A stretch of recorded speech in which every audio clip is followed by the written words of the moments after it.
ტელევიზიის ქვედა დონეზე რომ მივდივართ ზედა მონაკვეთთან შედარებით არის მაგრამ რელიეფი არის განსხვავებული შესაბამისად ეს რელიეფი მან გამოიყენა როგორც ერთგვარი პედესტალი იმისთვის რომ შენობა უფრო ზემოთ ამოეწია და მისთვის მნიშვნელოვანება შეეძინა თან გაიხსენეთ ის რომ გვერდზე არის აქ ტექნიკური უნივერსიტეტის შენობა რომელიც მონუმენტურია მძიმეა და მასთან შეპირისპირებით როგორი ფორმა შექმნა ხო შენობა აი ამ სწორედ ამ რელიეფის გამოყენებით მის მოცულობა ერთგვარად გაზარდა და მნიშვნელობა შესძინა ამ ფორმით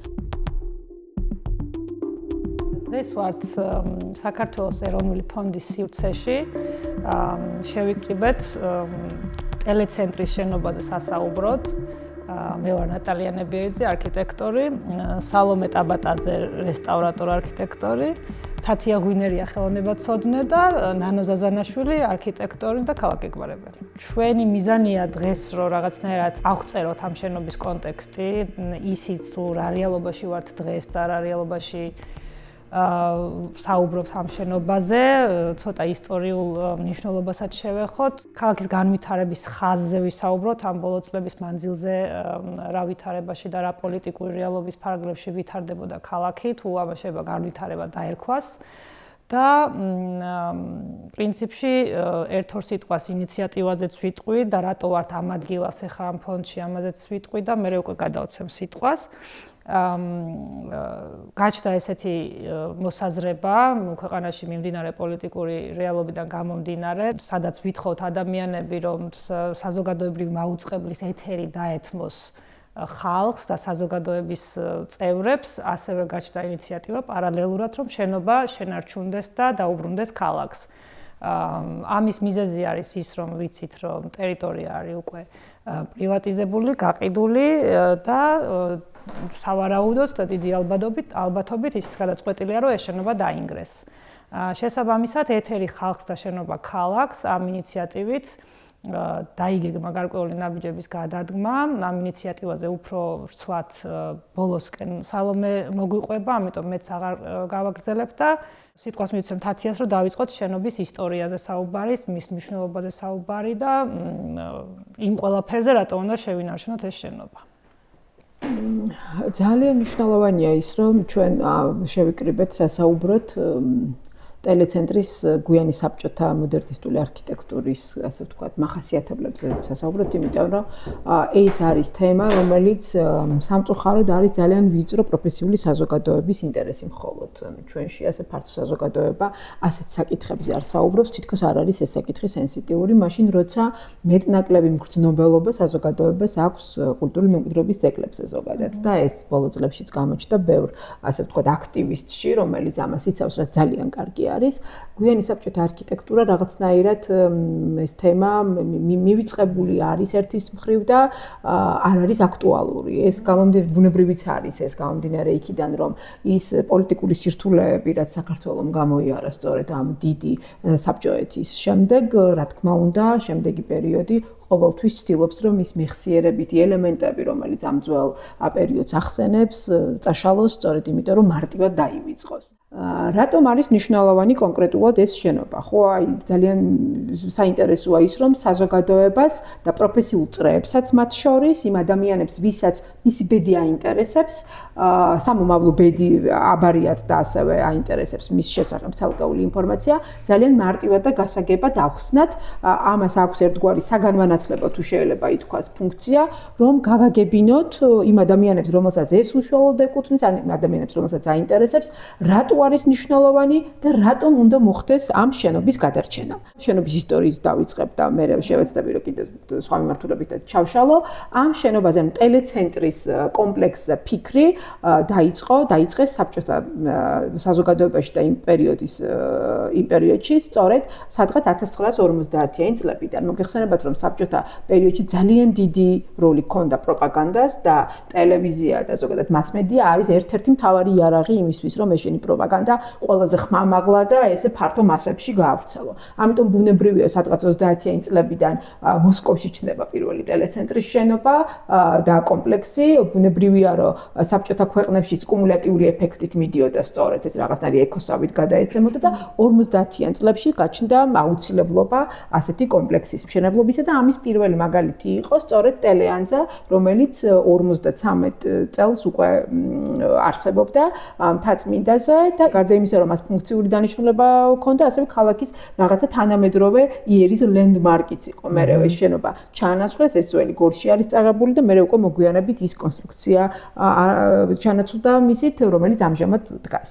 სწორედ ამ ტელეანძაში იყო პირველად მოწყობილი სტუდია, საიდანაც გავიდა უკვე პირველი მაუწყებლობა და აი ამ არქივებსაც არის ხოლმე ხშირად ტრიალებს სოციალური ქსელებითაც, რომ გადავხედოთ, ძალიან ისეთია გულის ამაჩუყებელი და საინტერესოა, თითქოს რაღაც ახალი ფაზა იწყება ქვეყნის ცხოვრებაში, სადაც ესეთი ომახიანად გვიყვებიან საბჭოთა სოციალისტური რესპუბლიკის მიღწევებზე და მათ შორის საქართველოც არის ცხადია ჩართული. სწორედ აი ამ პერიოდიდან, ანუ ტელეანძასთან ერთად, ფაქტობრივად პარალელურად დაიგეგმა გამოიკვეთა ტერიტორია, სადაც უნდა განთავსებულიყო ტელეცენტრის შენობა.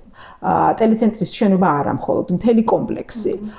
ეს არის პერიოდი, როდესაც აი ის ყოფილი ლენინის ქუჩა, ასე ვთქვათ, ქალაქის, თანამედროვე ქალაქის ერთ-ერთი მთავარი მაგისტრალი და ღერძი იყო, მათ შორის ურბანულადაც მას ძალიან დიდი დატვირთვა ჰქონდა და აქვს კიდეც ამ დროისთვის უკვე მასზე განთავსებული იყო ძალიან ბევრი ფუნქციურად, მათ შორის საბჭოთა იდეოლოგიისთვის საჭირო ნაგებობა, იგივე ტექნიკური ამჟამინდელი ტექნიკური უნივერსიტეტის შენობა არის არაჩვეულებრივი მაგალითები შედარებით ადრეული და გვიანი საბჭოთა პერიოდისა და რეალურად ამ უბნის და ამ ქუჩის დაგეგმარება უკვე თანდათანობით ხდებოდა და სწორედ აი ამ ტერიტორიაზე ამჟამინდელი ზოოპარკისა და ტექნიკური უნივერსიტეტის შორის საკმაოდ დიდი ზომის მიწის ნაკვეთზე, ეს ნაკვეთი იყო სადღაც 2 ჰექტრამდე, გადაწყდა ტელეცენტრის კომპლექსის დაგეგმარება. ცნობილია ის, რომ დაევალა, პირდაპირ შეიძლება ვთქვათ, რომ დაევალა იმ პერიოდისთვის უკვე სახელგანთქმულ და ესეთი ძალიან საინტერესო არქიტექტორ არჩილ ქურდიანს.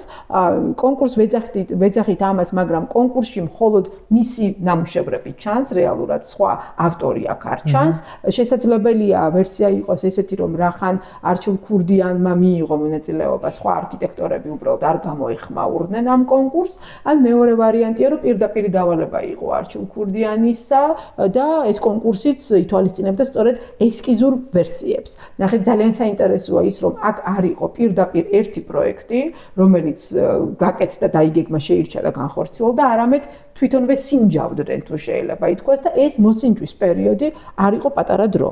ეს იყო ფაქტობრივად 55 წლიდან 61 წლამდე შუალედს მოიცავს, ეს არ არის პატარა დრო არქიტექტორისთვის. კი, ბევრი დრო დაჭირდათ და იმიტომაც შეიძლება ვთქვათ, რომ გამოვიდა ეს შენობა, რომ ეს არ იყო სწრაფი და ესეთი რაღაცა სპონტანური გადაწყვეტილება, არამედ იყო გააზრებული, გარდა იმისა, რომ არჩილ ქურდიანი მუშაობდა ამ პროექტზე და მას ძალიან დიდი გამოჩნდება აქვს ამ მიმართულებით, ამ დროისთვის უკვე სპონტანური გადაწყვეტილება არ იყო და ეს იყო გააზრებული, დაღვინებული პროექტი, როგორც ჩვენ ვეძახით, ხო?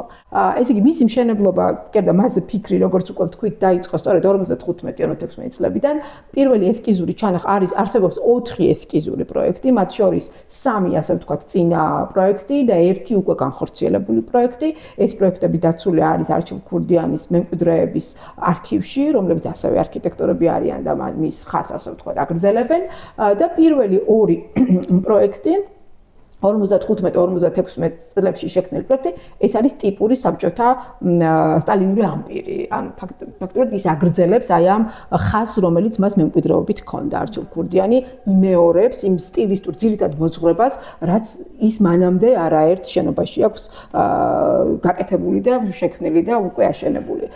საინტერესო არის ის, რომ 2 ჰექტარ ტერიტორიაზე ამ პროექტის მიხედვით, გენგეგმის მიხედვით, რომელიც არჩილ ქურდიანისვე არის შესრულებული, 2 ჰექტარ ტერიტორიას მოიცავს, როგორც ვთქვით, 3 ზონად არის დაყოფილი. პირველი ზონა არის უშუალოდ ქუჩის გასწვრივ, სადაც ტელეცენტრის ძირითადი შენობა არის, მის უკან მეორე ზონაში არის ტექნიკური ნაგებობები დაგეგმილი და მესამე ტერიტორია არის დიდი, რომელიც უკვე ლანდშაფტური არქიტექტურით არის, ასე ვთქვათ, გაფორმებული და აი აქ არის აი ეს გამწვანების ძალიან წინ წამოწეული გამწვანების ერთიან სივრცეში გამწვანების ელემენტები. ანუ მთავარი შენობა არის, ეს შენობა არის ერთგვარი საწყისი ძირითადი შენობა ამ უდიდესი კომპლექსისა. პირველი რაც გააკეთა და რაც არის საინტერესო და ინოვაციური, არის აი ქუჩაზე, ვისაც გაგივლიათ, ან გაივლით და ყურადღება რომ მიაქციოთ, არის მრუდი.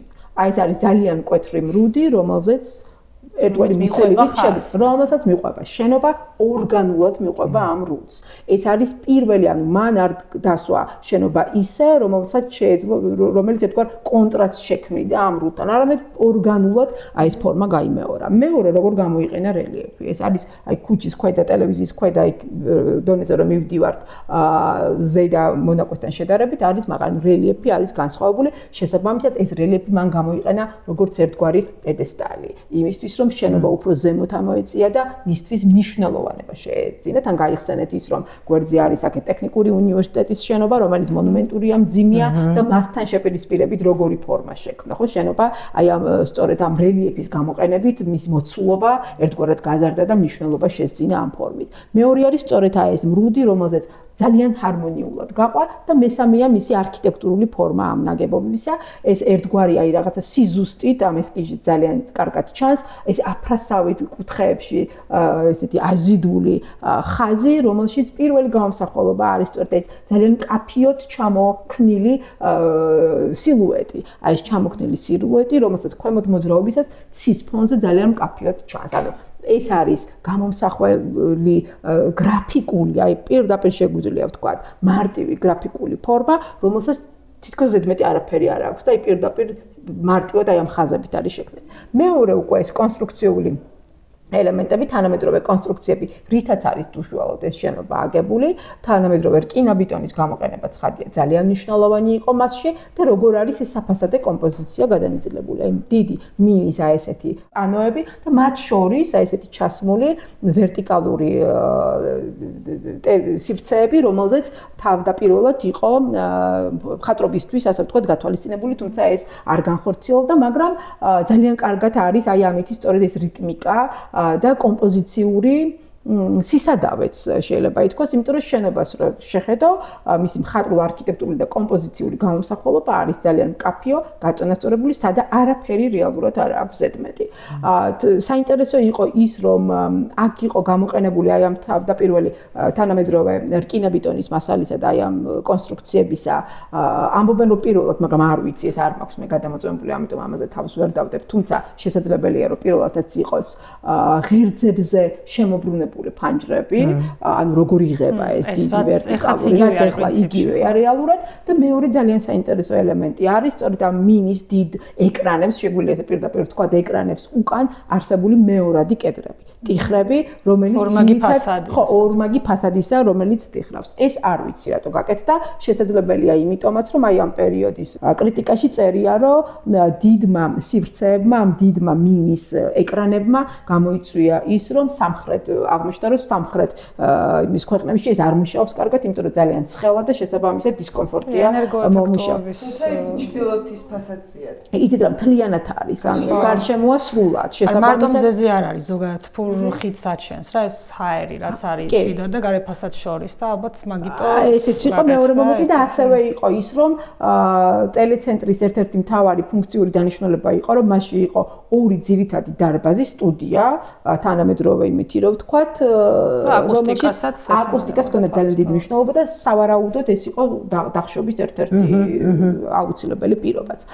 შემდეგი ის არის მნიშვნელოვანი, როგორ ხდება შიგნით, როგორ არის შიგნით შენობა დაგეგმარებული, ხო? ძირითადი ცენტრალური სივრცე, გახსნილია ეს ფოიე, რომლის ორივე მხარესაც არის დიდი და პატარა სტუდიები განთავსებული და გარშემო აი ამ გეგმარებაზე ძალიან კარგად ჩანს ის ფუნქციური აუცილებელი სივრცეები, რომელიც მის ფუნქციისთვის არის გათვალისწინებული, რომ ძალიან მკაფიოდ იყო ეს ყველაფერი დაგეგმარებული და გათვლილი და ასევე აუცილებლად უნდა ვთქვათ იმ მხატვრულ ჩანართებზე, რომელიც აი ამ ფასადზე იყო გამოყენებული, ეს იყო თავდაპირველად ლითონის ფირფიტებზე ამოკაწვრის მეთოდით გათვალისწინებული კომპოზიციები, რომელზეც აი ტელეკომუნიკაციის თემასთან, ინფორმაციის გადაცემასთან დაკავშირებული სიუჟეტები იყო, არაფერი ისეთი კონკრეტული არ იყო განთავსებული. ეს ესკიზი არსებობს, ჩანახატი არსებობს, რომელიც აი ერთადერთი ნაციონალური ელემენტი თუ შეიძლება ითქვას ფასადზე აი ამ ფრაგმენტებს შემოჰქონდა, რომელიც არ განხორციელდა, როგორც არჩილ-ქურდიერმა უმცროსმა მითხრა, სწორედ იმიტომ, რომ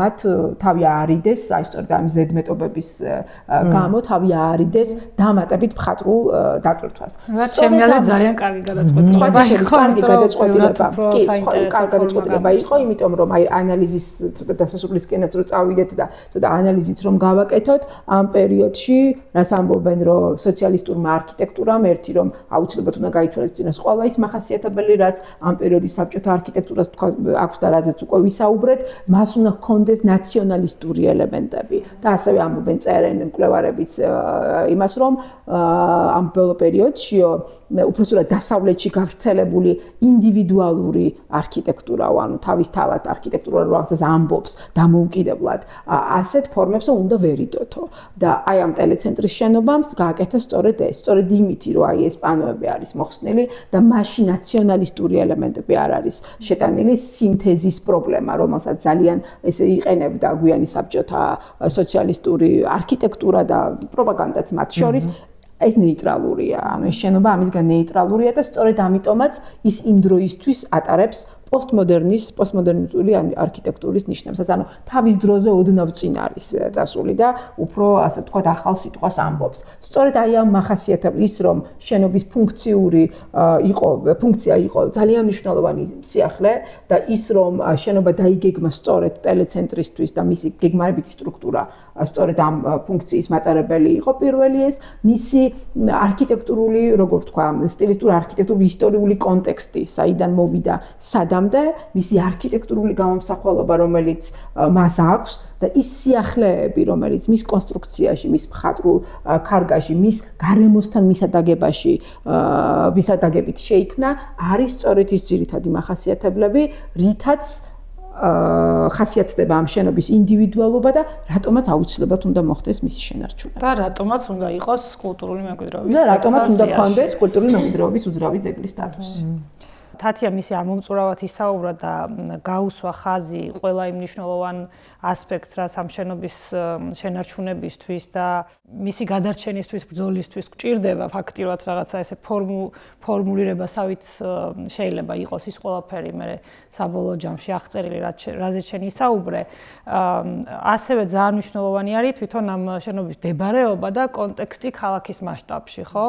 და გარდა ამისა ზოგადი სურათი, რაც მსგავსი ტიპის შენობების ირგვლივ გვაქვს დღეს და როგორც ვექცევით ესეთ შენობებს, აი საჯარო საზოგადოებრივი დანიშნულების ობიექტებს, რა ემართება ამ ქვეყანაში იმ პირობებში, როცა მას არც კულტურული მემკვიდრეობის ძეგლის სტატუსი აქვს, მის ღირებულებასაც რაღაცა ვიწრო პროფესიული ჯგუფების გარდა ვერავინ ვერ აღიქვავს და მით უმეტეს თუ ის რაღაცა კერძო ბიზნეს ინტერესის არეალში მოხდა, მაშინ საერთოდ განწირულია ყველანაირად მისი ბედი. აი ამ კონტექსტში თუ შეიძლება რომ ვისაუბროთ თქვათ ჯერ პირველ რიგში ამ ადგილმდებარეობაზე და მერე ზოგად სურათზე რაც გვაქვს დღეს. ჩემთვის მნიშვნელოვანია ძალიან მოკლედ ვიტყვი, ანუ თათია მისაუბრა შენობის ღირებულებაზე, მე ამ შემთხვევაში უფრო ხაზს გაუსმევდი მის საჯარო ფუნქციას, საჯარო მნიშვნელობას და იმ ტენდენციას ზოგადად რასაც უყურებთ დღეს ხო ჩვენ ქალაქებში, როდესაც ეს საჯარო ფუნქცია ფაქტობრივად ნელ-ნელა თვალსა და ხელს შუა ქრება ჩვენი ქალაქებიდან და მათთან ერთად ხშირად შეიძლება ეს შენობებიც და მათი არქიტექტურული თუ მხატვრული ღირებულებაც გაქრეს, ხო? შეიძლება მაგალითად დავაკვირდეთ იგივე თავისუფლების მოედნის არეალებს, დავაკვირდეთ რუსთაველის გამზირს, საიდანაც ნელ-ნელა ეს ფუნქციები, საჯარო ფუნქციები განიდევნა, განკერძოვდა ეს სივრცეები, ან საერთოდ დაიკარგა მნიშვნელოვანი ობიექტები, ხო?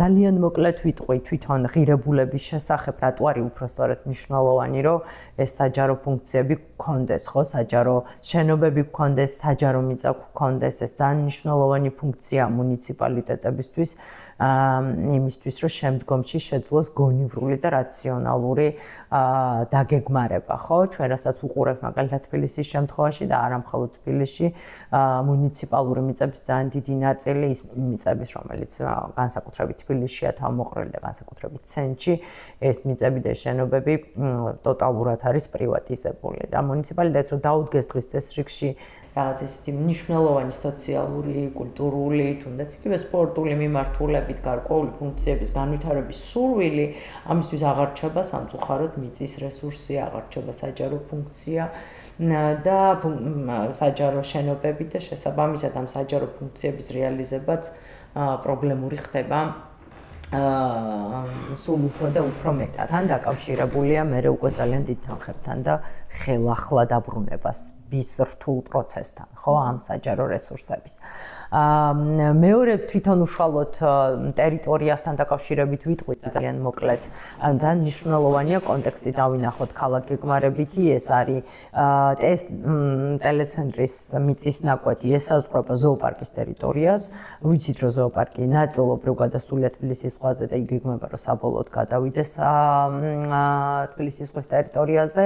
რა მოხდება, ცოტა გაუგებარია და ბუნდოვანია მის გამთავისუფლებულ არეალზე, ასევე ჩვენ გვაქვს ხილიანი დოლიძის საკმაოდ მოუწესრიგებელი განაშენიანება და თავის დროზე როცა გენერალურ გეგმა დამტკიცდა, უბრალოდ განახლებული ვერსია დამტკიცდა 2019 წელს, იქ ეს არეალები მონიშნული იყო როგორც ის ტერიტორიები, რომელზედაც ქალაქმა უფრო დეტალურად უნდა იფიქროს და იმსჯელოს მათ განვითარებაზე, ხო? დასავლური ქალაქების გამოცდილება გვაჩვენებს ჩვენ, რომ როდესაც ესეთი მაგალითად ფუნქცია იცვლება დრამატულად ტერიტორიაზე, მოცემულობები იცვლება, მათ შორის იგივე ტელეცენტრის საკითხის მსგავსი პრობლემა წამოიჭრება ხოლმე, მნიშვნელოვანია, რომ ერთიან ქალაქმშენებლობით კონტექსტში გადაწყდეს განვითარების პირობები და განვითარების ხედვები და სამწუხაროდ ჩვენ რასაც ვხედავთ, არა მხოლოდ ტელეცენტრის შემთხვევაში, ეს არის ძალიან წერტილოვანი ჩარევა და ფრაგმენტული და საკმაოდ დამაზიანებელი მიდგომები, ხო? და უშუალოდ თვითონ დეტალებზე სალომე უფრო სიღრმისეულად ისაუბრებს, თუმცა იმისი თქმა მინდა, რომ გარშემო ჩვენ როგორც ვიცით, ასევე ლაგუნავერის მიმდებარე ტერიტორიაზე, ასევე ვთქვათ, იგივე კინგ დევიდის უკანა მხარეს საკმაოდ მასშტაბური მრავალსართულიანი ცათამბჯენების მშენებლობაა დაგეგმილი და ანონსდა უკვე ლაგუნავერის მიმდებარედ იმ ქუჩა გადაიკეტა და დროებით შეიზღუდება მოძრაობა, რაც იმას ნიშნავს, რომ ეს ნელ-ნელა სარეკონსტრუქციო და სამშენებლო პროცესი ძალას იკრებს სამწუხაროდ და ვხედავთ აი ამ სისტემო სიმჭიდროვების ზრდას, რომელიც სატრანსპორტო თვალსაზრისით, მიწათსარგებლობის თვალსაზრისით პრობლემურია და ვიცით, რომ საფრთხე არსებობს, რომ ტელეცენტრის ადგილას გაჩნდება ცათამბჯენები და ეს კუმულატიურად ქალაქისთვის რა შედეგს მოიტანს, ეს არც არის შეფასებული და შეგვიძლია ვიფიქროთ და ვივარაუდოთ, რომ საკმაოდ პრობლემატური იქნება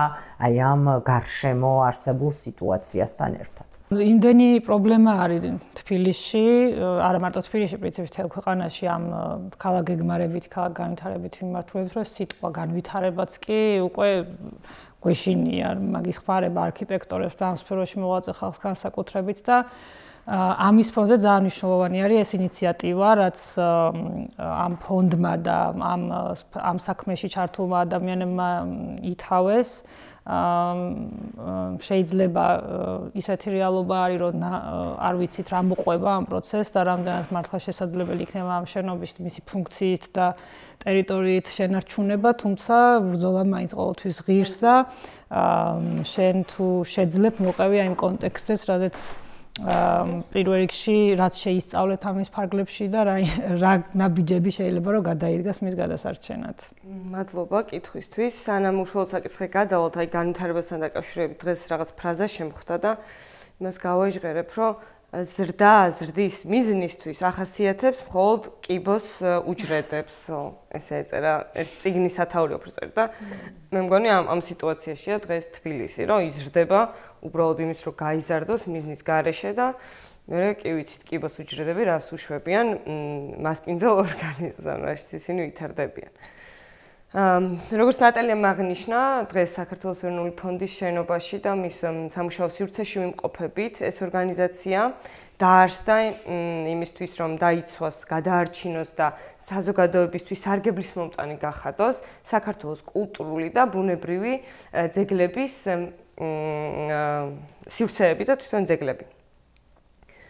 აქედან გამომდინარე, ჩვენ მუშაობთ როგორც უშუალოდ ფიზიკური სამუშაოების განხორციელებაზე და ჩვენ ყველაზე ტიტულოვანი პროექტი შეიძლება არის ცისკარაულების კოშკის რეაბილიტაცია სოფელ ახილში, პირიქით ახევსურეთში, რომელმაც შეიძლება ითქვას, რომ სოფლიო დონის ცნობადობა მოუტანა, როგორც საქართველოს, ასევე ჩვენ ფონდს და როდესაც ჩვენ ევროპის ყველაზე პრესტიჟული ჯილდო მივიღეთ ამ პროექტის განხორციელებისთვის, ესე იგი მოქალაქეების ჩართვისა და ცნობიერების ამაღლების კატეგორიაში, ევროპა ნოსტრამ განმოგვცა როგორც ჯილდო რესტავრაციისთვის, ასევე გრან-პრი და შემდგომ ამ ურთიერთობამ განვითარება პოვა სხვა პროექტის ურთიერთთანამშრომლობაში და დღეს ჩვენ ევროპული მემკვიდრეობის კერასთან ერთად შევთანხმდით, რომ ჩავატარებდით ორ კამპანიურ სამუშაოს კამპანიას, რომელიმე ძეგლების ან ზონების ცნობადობის ზრდისთვის ან გადარჩენისთვის. და როდესაც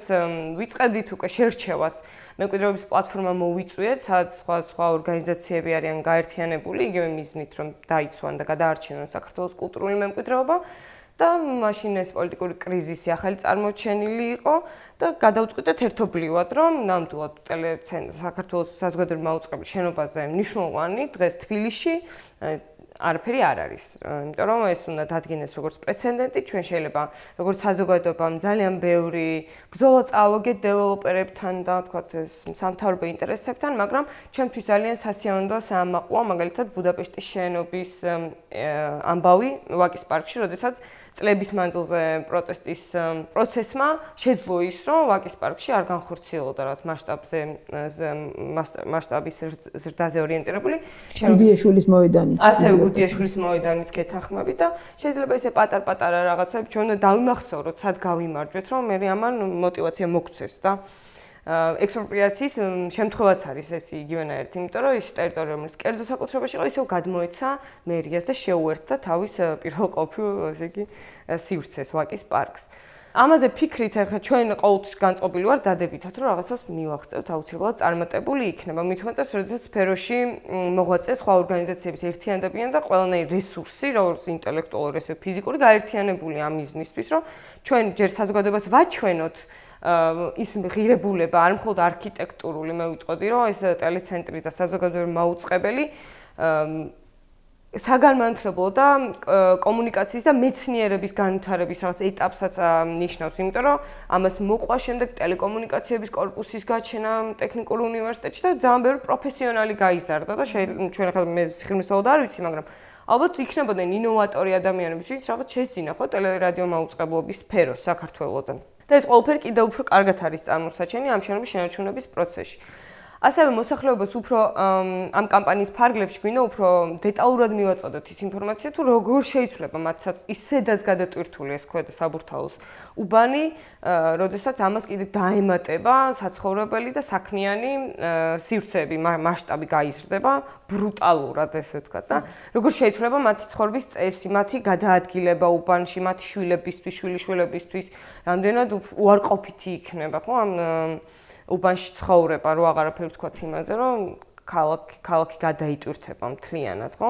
უსიამოვნო იქნება ძალიან და გვინდა რომ მაქსიმალურად მეტი კომუნიკაციით ადგილობრივ მოსახლეობასთან ეს კამპანია გავხადოთ უფრო მარტივად მისაწვდომი და მათ გულებთან მივიდეთ, ესე ვთქვათ, იმიტომ რომ უნდა გაიაზრონ ქალბატონი იცი რა ამბობდა, რომ შენი კი არ არისო ქალაქი, აი შენ ხარ ქალაქიო და ზუსტად ეს რომ გათავისთეს მათში მინიმუმ მიმდებარედ მცხოვრებ ადამიანებში, რომ ისინი არიან ეს ქალაქი და თუ რაღაც ემართება ამ ქალაქს უარყოფითი ან დადებითი. ეს არის მათი დამსახურება, მათი აქტიურობის ან მათი პასიურობის დამსახურება და ეს კამპანია ზუსტად აი ცნობიერების ამაღლებას ემსახურება, არა მხოლოდ ტელეცენტრის გარშემო, არამედ მთლიანი საზოგადოების გაერთიანების და კონსოლიდირების მისიას ემსახურება, რომ ჩვენ შევძლოთ სხვა იმ ჩამოთვლილი პროექტების მოდიფიცირება მინიმუმ, იმიტომ რომ ჩვენ ქალაქის ზრდას ვერ შევაჩერებთ. უბრალოდ აქ არის მთლიანი თავი მიზანი ის, რომ ყველამ გაიაზროს როგორც მერიამ, ასევე კერძო სექტორმა, რომ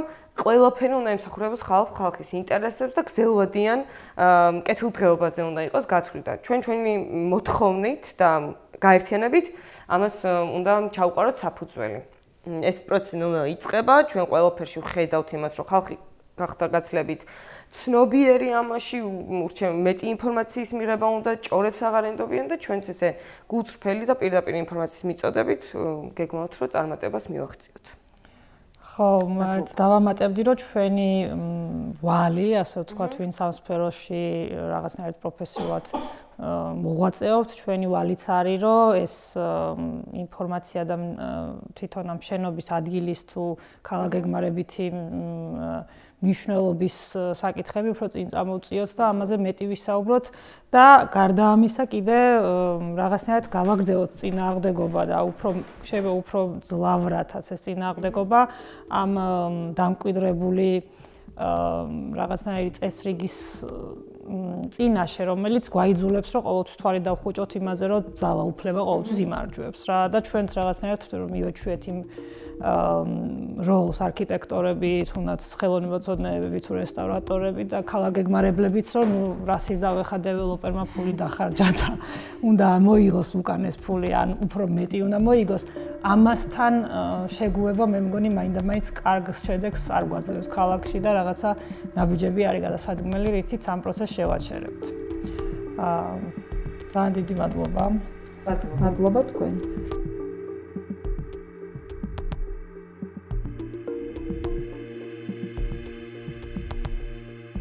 მადლობა ყველას ყურებისთვის და განსაკუთრებული მადლობა ჩვენს დონორებს, ვისი მხარდაჭერაც გვეხმარება ლიტაგორას მოხალისეობრივი პროექტის გაგრძელებაში. შაუთ-აუთი ჩვენს იანვრის შემომწირველებს. სალომე ჩადუნელს, სანდრო კომლაძეს, თათაგა ჩეჩილაძეს და ამირან რამიშვილს.